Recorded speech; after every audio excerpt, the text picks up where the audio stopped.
As we hit nearly 100 days until what's shaping up to be one of the most important presidential elections of our lifetime, in the middle of a pandemic that has taken nearly 150,000 American lives and left millions unemployed, there is just as much at stake in congressional elections. In Texas, Democrat Candace Valenzuela is fighting for a congressional seat that has been under Republican control since 2004.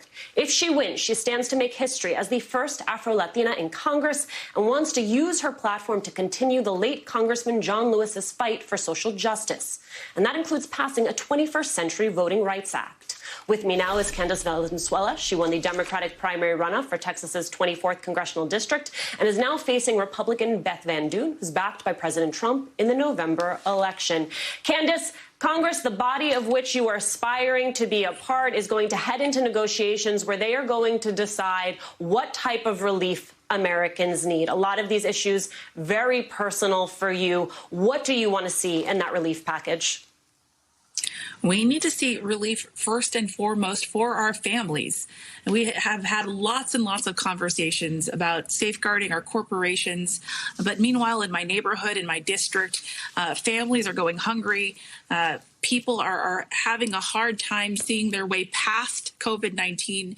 We're losing our small businesses. They've been our major economic drivers, and now they're not going to exist after some have been here for decades. And our localities, our cities, our school districts are struggling to keep afloat because they're losing revenue. So I hope that this deal is going to be working hard to take care of families and communities first.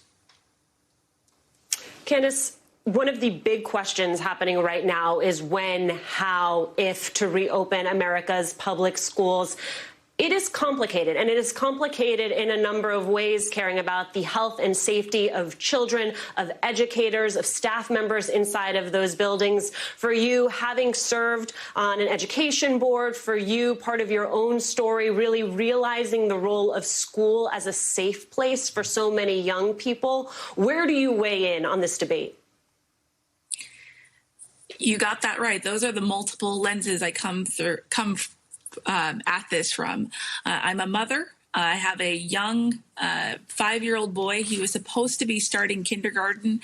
It was one of those lazy dreams I had. I say lazy because I didn't think that, my dream to maybe one day go to Antarctica was something that I always thought was kind of out of reach. But walking my kid into his first day of kindergarten was not something I ever thought would be in danger. But here we are in 2020. And I understand acutely what families are going through, especially those that have depended so much on the services that are provided, the care that is provided, the stability that is provided by our public schools. But in Texas particularly, and across the country, we're not seeing an emphasis on testing, on tracing, on treating COVID-19, on making sure that if people do go out and they mingle with each other, that they're not going to spread this disease. Kids are messy. They get all over each other. We're not in a position to adequately social distance them. We're not in a position to control the spread of COVID-19 because there is no effort happening, particularly at the level of my state.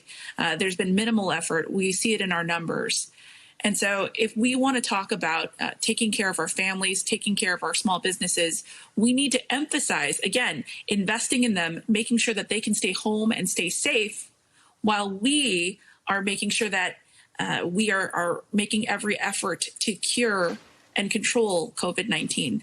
But we're not seeing that effort. We shouldn't put this burden on families.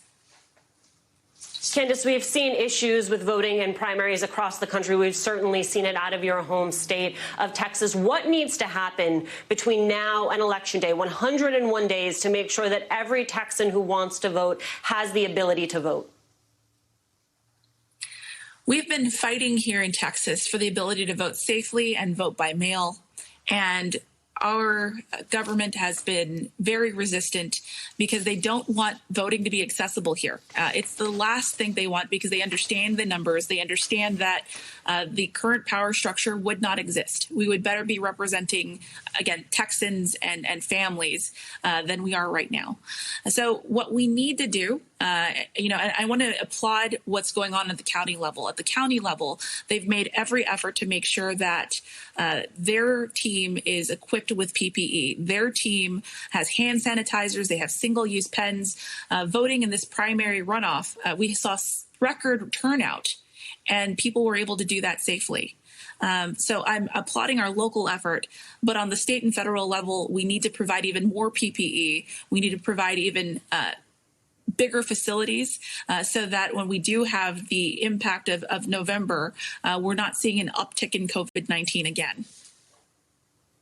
All right, Candace.